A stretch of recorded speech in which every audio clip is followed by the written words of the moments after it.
Okay, Virginia.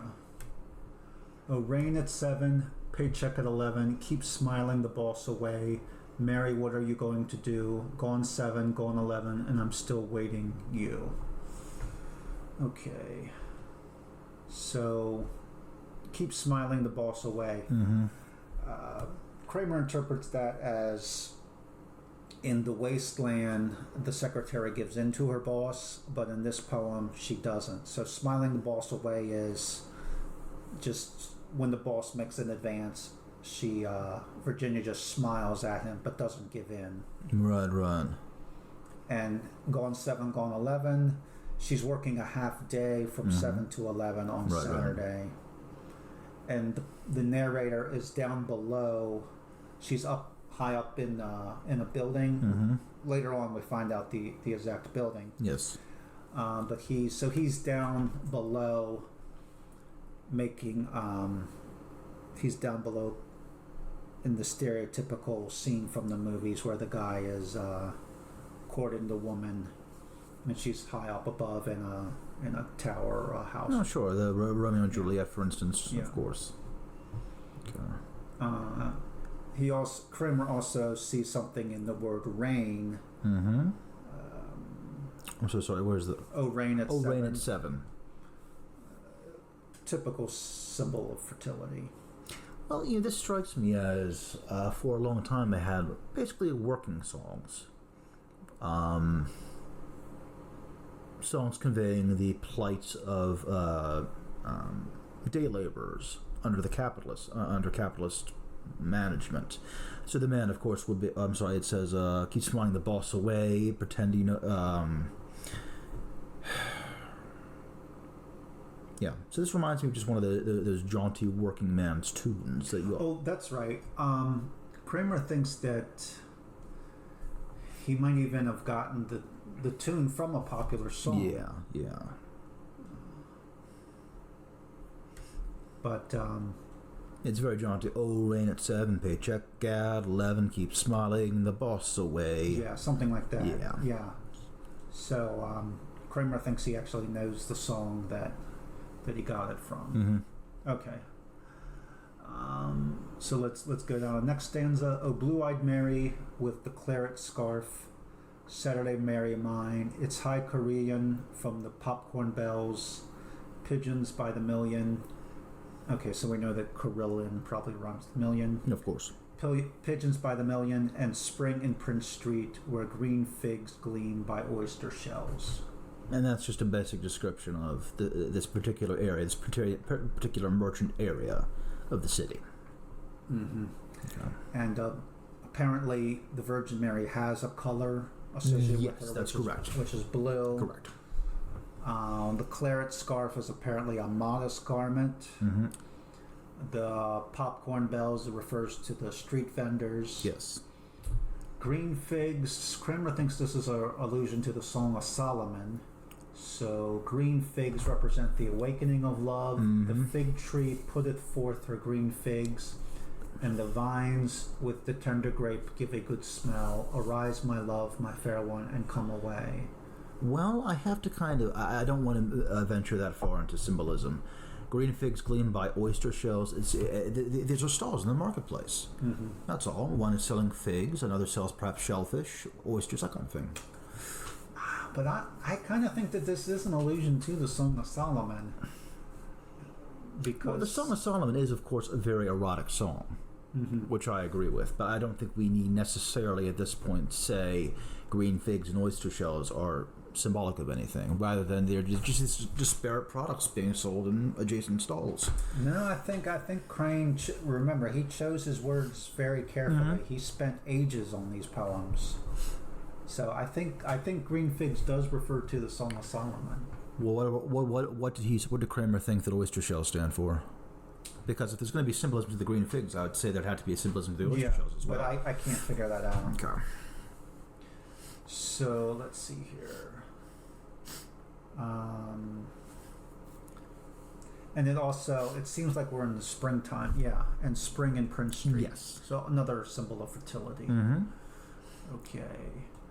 O Mary, leaning from the high wheat tower, let down your golden hair. High in the noon of May, on cornices of daffodils, the slender violets stray.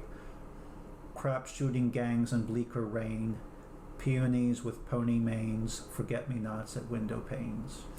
Well, I mean, quite obviously we have the Rapunzel reference with Mary. And then when it comes to cornices of daffodils, violets, these are the flower mongers in the marketplace, I think.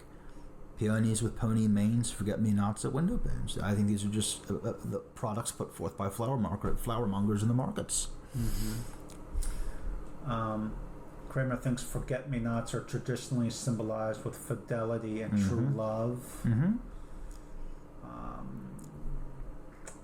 Nickel Dime Tower. Excuse me? Where's Nickel Dime Tower? Oh, that's in the. Oh, that's in okay, this yeah, line. sure. Okay. Well, let's just do the final line because there's only three. So, out of the way up, Nickel Dime Tower shine, Cathedral Mary shine.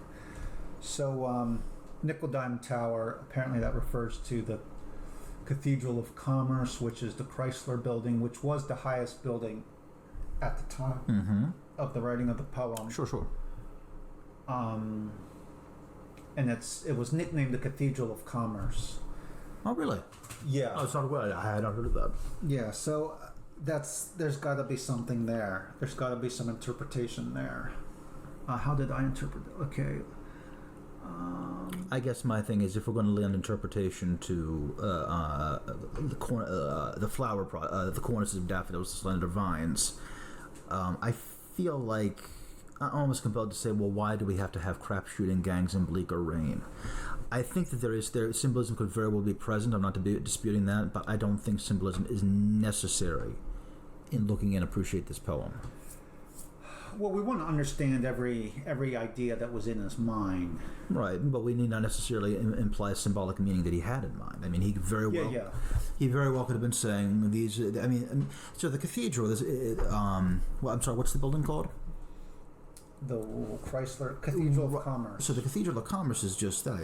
It's the high point of commerce, and then within the at the base of the cathedral, you have all the merchant stalls, the markets, that kind of thing. I would interpret this as there is a letter that Crane wrote where he said you have to reconcile yourself to commerce. You can't just ignore it. You got to go out there and make money. And remember, he wanted to be an advertising man. Yes. Yeah. So he's not. That's another thing. So this is a big question in literary studies. How much of an author's life do you need to know in order to understand their work? Of course. So I'm going to say it helps a little bit, just a tiny bit. Sure. So, for example, Crane was much more positively disposed towards modern technology, much more so that, as a matter of fact, the whole bridge was an answer to the wasteland. Sure. He thought the wasteland was too pessimistic. He wanted to write something more optimistic. So when Crane refers to Wall Street, today when we refer to Wall Street, it's negative connotation. It's greed. It's the epitome of greed. Of course. But by reading about Crane's life, we can infer that he sees Wall Street as a good something thing. Positive, of course. So when he says Cathedral of Commerce, I think he sees it like he's saying that commerce is a good thing. And that this good woman, this good Mary, she's in the Cathedral of Commerce. She's not in jail in there. She's not in prison. Correct. She's doing a good thing. Yes. All right. And I guess letting down your golden hair would be how a person at the very bottom of the bottom rung ascends to the top rung of commerce, economy, that kind of thing. Yeah. I will say, what was I going to say? I know that Harold Bloom often connected Whitman with Crane, and in Whitman we see that positive look at human industry, for instance, economy, every different human activity, basically. Yeah. Yeah, Whitman was very well disposed towards, everyone. Precisely. We've already talked about that. Okay, but as far as crap shooting gangs in bleaker rain, Kramer had difficulties with that line. He because also it refers to he referred to dice. Oh yeah, 7 and 11. So those are the numbers for craps. Okay, so how do we interpret this line? Kramer interprets it as Mary is above contingency. Let me get his exact words so that I don't distort what he says. Sure.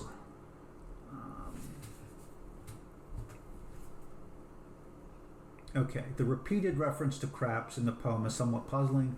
Perhaps the idea is that Mary in her tower, who is after all just an ordinary young woman in a commercial building, represents the possibility of subordinating, rising above a world of mere contingency, to touch upon enduring forms and truths, at least on Saturday when the week's work is over at last. I don't agree. I think I have a simpler interpretation. Simply that in her high tower, Mary sees over the entire scope of commerce, even quote-unquote illicit commerce. All of these activities, whether it's the merchants in their stalls or the individuals playing dice games, their goal is ultimately the attainment of wealth. I don't think this involves contingency per se. I just say this is a survey of the different parts. This is a survey of all these activities by which one would arise to some height, if you will, of wealth, commerce, that kind of thing. Okay, well,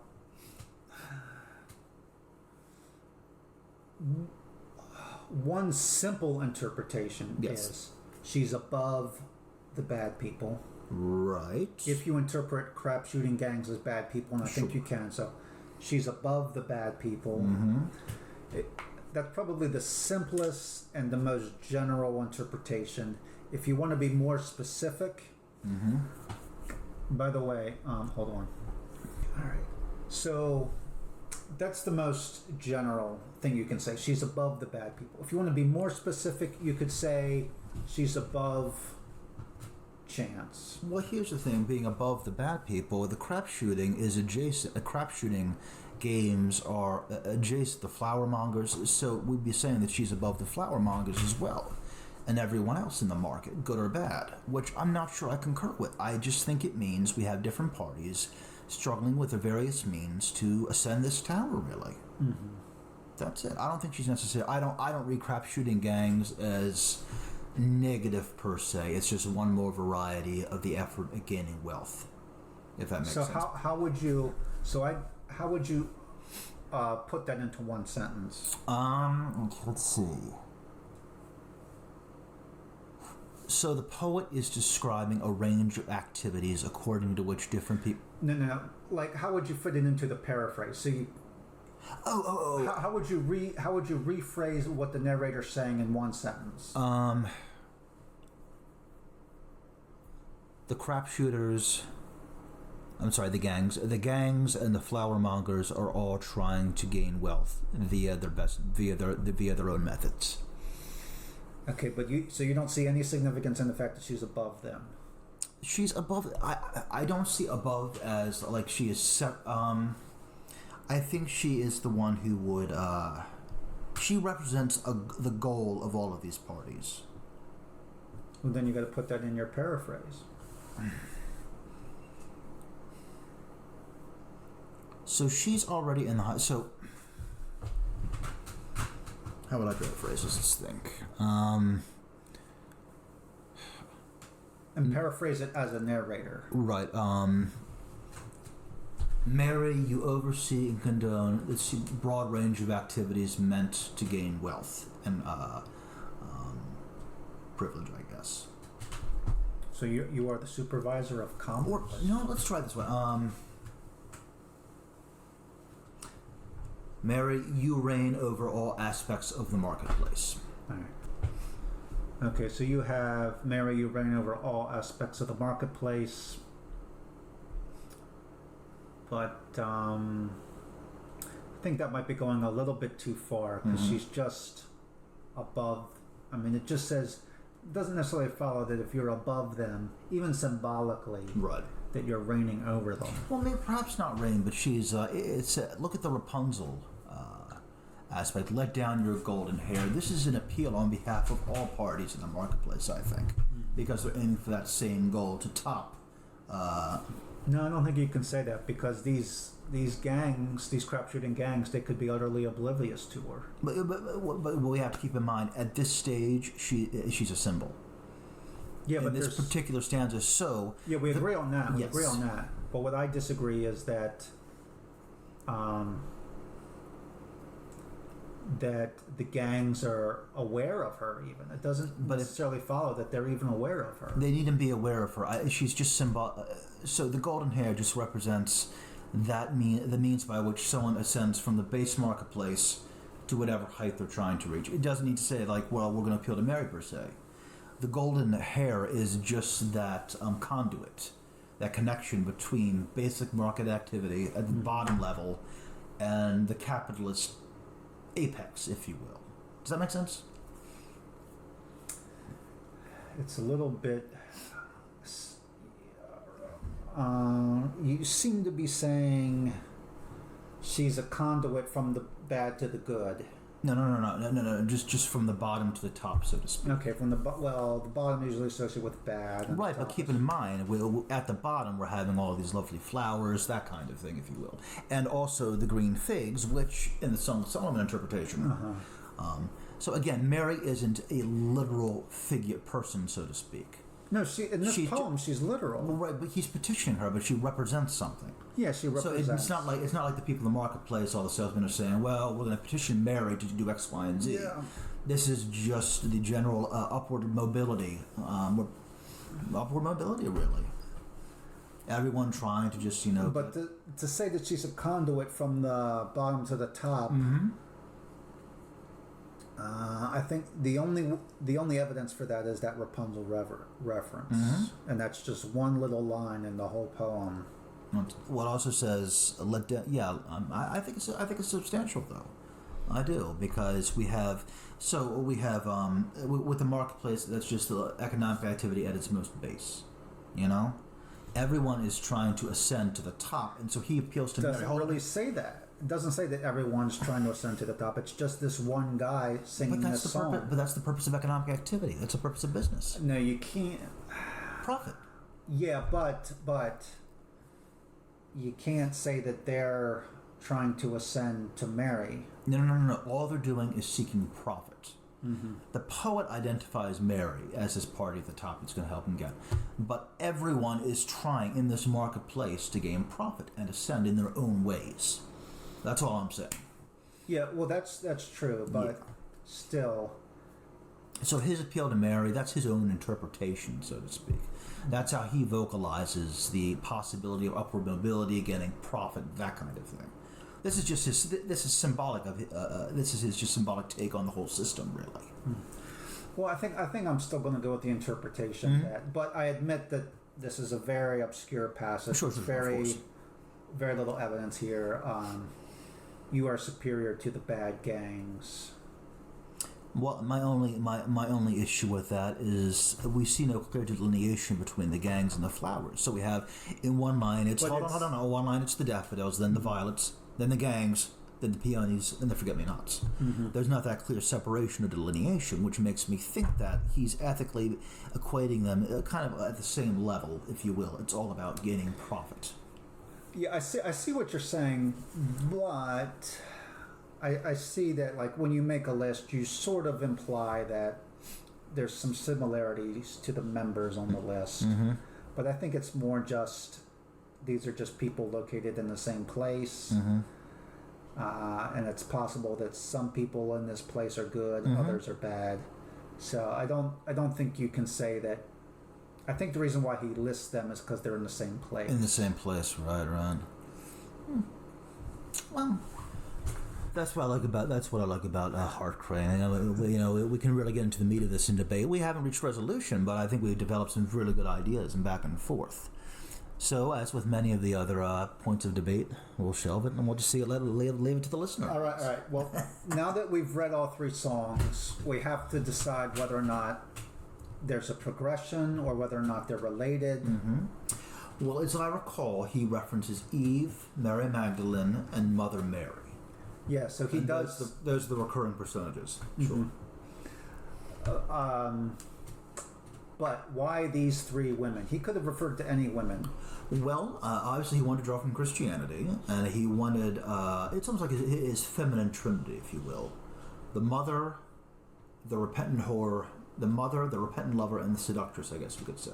Mother Mary, Mary Magdalene, and Eve. This is his trinity almost. These are the ways in which femininity presents itself to him, I guess you could say. Okay. Which is what I take to be the gist of this poem. He's exploring those personalities. All right. So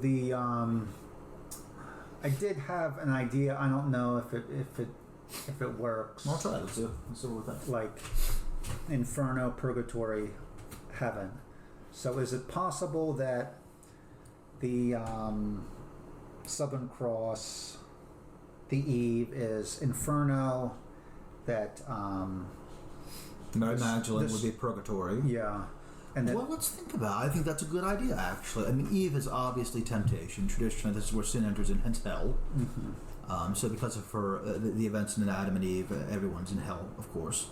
Mary Magdalene is the repentant one, the repentant prostitute. So that party will be in purgatory, ultimately bound for heaven, but sins have to be cleansed nonetheless. And then Eve, and then Mother Mary, of course, would be heaven. Yeah. So Mary obviously can be associated with Paradiso, but the purgatory reference, that's a little wobbly, right? Because there's not much evidence that he's purging himself of sin in that. It's more that he's in the sinful lifestyle and he's not getting out of it because he's he leaves through the fleshless door. Yes. So there's not much evidence in that poem that he's purging sin. It's kind of more like he's indulging in sin. It's more like I would say it's more like he's in Inferno. Well, my thinking is that it's not that he's in purgatory, but that she's a symbol for purgatory. She's repented, like the person who's in purgatory, like the purgatorials have done. But there's not the only evidence of repentance is her name, Magdalene. Yes. There isn't much in the poem to suggest repentance. Right. I agree with you entirely, but I'm just saying, based on your idea of those, of that the Eve, Mary Magdalene, relating to Purgatorio, Paradiso, and Inferno. I'm just, we're just fleshing that out at the moment. I think the Eve and the Mother Mary part's good. Mary Magdalene, I'm not sure. I don't know. Okay. The repentant sinner is what I'm thinking of, right? Who still has to be purged of certain sins. Yeah. Well, I'm gonna settle for. There might be evidence that this is a progression from Inferno, Purgatory, Paradiso, but the evidence is not very strong. It's possible. It's possible. Food for thought, if you will. Food for thought. Okay. That's all I got. Do you have anything else? Nope. No? All right.